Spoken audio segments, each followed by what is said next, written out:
ધારાસભ્ય કેતન ઇનામદારનું નિવેદન. બરોડા ડેરીના એમડી અને ચેરમેન બને ગઈકાલે પ્રેસમાં નિવેદન આપ્યું. બંનેના નિવેદન સાંભળી મને દુઃખ થયું.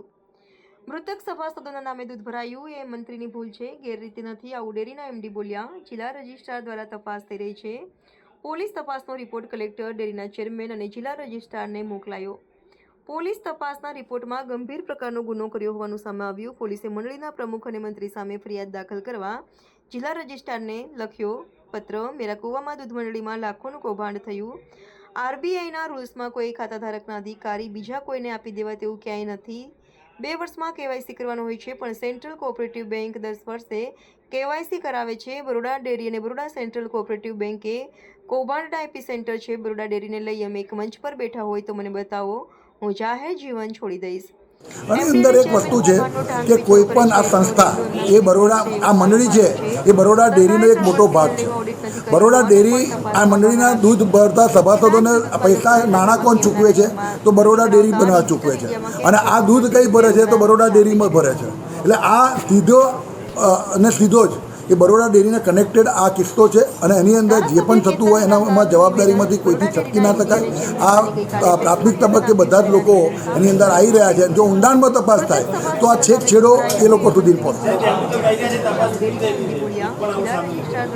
એ તો બધું કહેશે. મેં તમને કહ્યું ગઈકાલે એમને કહ્યું ને આજે હું લઈને આવ્યો છું. હવે એનો જવાબ છે એમની પાસે. આ જે કાલે એવું કહેતા હતા કે તો મંત્રીની એક નાની ભૂલ છે, કોઈ કૌભાંડ થયું નથી, કોઈ ભ્રષ્ટાચાર થયો નથી. આ ડાયરેક્ટ ખોટા દસ્તાવેજ ઊભા કરવા અને કલમો સાથે એસપી શ્રીએ એના તપાસનો અહેવાલ રજૂ કર્યો છે કે ખોટો હોઈ શકે. અને જિલ્લા રજિસ્ટર હમણાં જ્યારે 2 દિવસ પછી જ્યારે ફરિયાદ નોંધશે ત્યારે ખ્યાલ આવશે કે ભાઈ ફરિયાદમાં શું છે. મામા મારા વડીલ છે. મામાને મારે એટલું જ કહેવું છે કે મામા, તમે કાલ કહેતા હતા કે અમે ઈશ્વરથી ડરીએ છીએ, ભગવાનથી ડરીએ છીએ, તો મારે એટલું જ કહેવું છે કે ભગવાનથી ડરીને જ વહીવટ કરજો. આમાં માત્ર ને માત્ર ખોટું કરવાથી એ ખોટું કરેલું પાછું આવવાનું જ છે.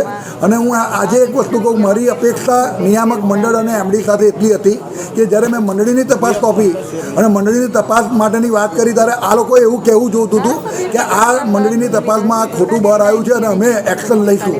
એની જગ્યાએ આ જ લોકો એ લોકોને બચાવતા નજર પડ્યા તો મને પોતાને પણ આશ્ચર્ય થયું. અને એમાં હું પોતે માનું છું કે એ લોકો જવાબદાર છે.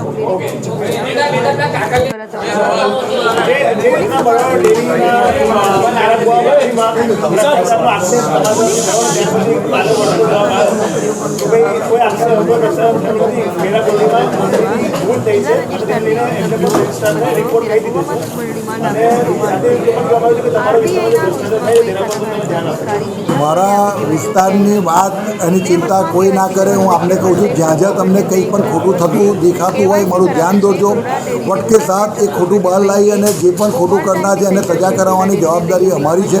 બીજા નંબરની અંદર કે મેરા કુવામાં ભ્રષ્ટાચાર નથી થયો, મંડળીમાં કોઈ ડેરીમાં કોઈ ભ્રષ્ટાચાર નથી થતો, એનો ગઈકાલનો જે જવાબ છે એનું આમાં પ્રેસમાં હું કહું છું કે માન્ય ડીએસપી શ્રીએ જે તપાસ કરી છે, તપાસનો આ અહેવાલ છે, એની અંદર ચોખ્ખી રીતે ભ્રષ્ટાચાર થયો છે, ખૂબ મોટું કૌભાંડ છે.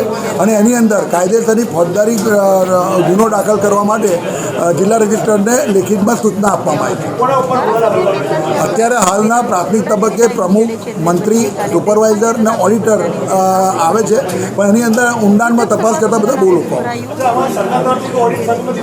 સરકાર તરફથી ઓડિટ થાય છે, પણ એ લોકોનું કહેવું એવું છે કે આ તો સરકાર ઓડિટ કરે, પણ છેલ્લા 3 વર્ષથી મારા જાણવા મુજબ છેલ્લા 3 વર્ષથી સરકારી ઓડિટ થયું નથી.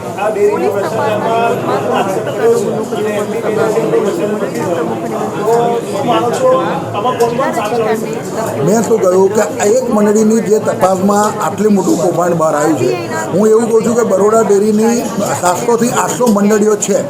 આ બધી જ મંડળીઓનું સાચું ઓડિટ થાય, સાચી તપાસ થાય તો ખૂબ મોટું કૌભાંડ બહાર આવી શકે છે. અને બીજા નંબરની અંદર કે આ સેન્ટ્રલ કોઓપરેટિવ બેંક અને બરોડા ડેરીનું જે એગ્રીમેન્ટ છે, આજે જ્યારે ડિજિટલ સિસ્ટમ આજે માનનીય વડાપ્રધાનશ્રીએ છેલ્લા કેટલાય વર્ષોથી દરેક સંસ્થાને ડાયરેક્ટ ઓનલાઈન બેન્કિંગ સિસ્ટમથી જોડી દીધી છે, ત્યારે માત્ર ને માત્ર Baroda dairy central cooperative bank જોડે આ અધિકારપત્ર દ્વારા ટ્રાન્ઝેક્શન કેમ કરે છે એ પણ મોટો શંકા ઉપજાવે એવો પ્રશ્ન છે. એક સવાલ એ છે કે આ જે ભ્રષ્ટાચારી કૌભાંડ છે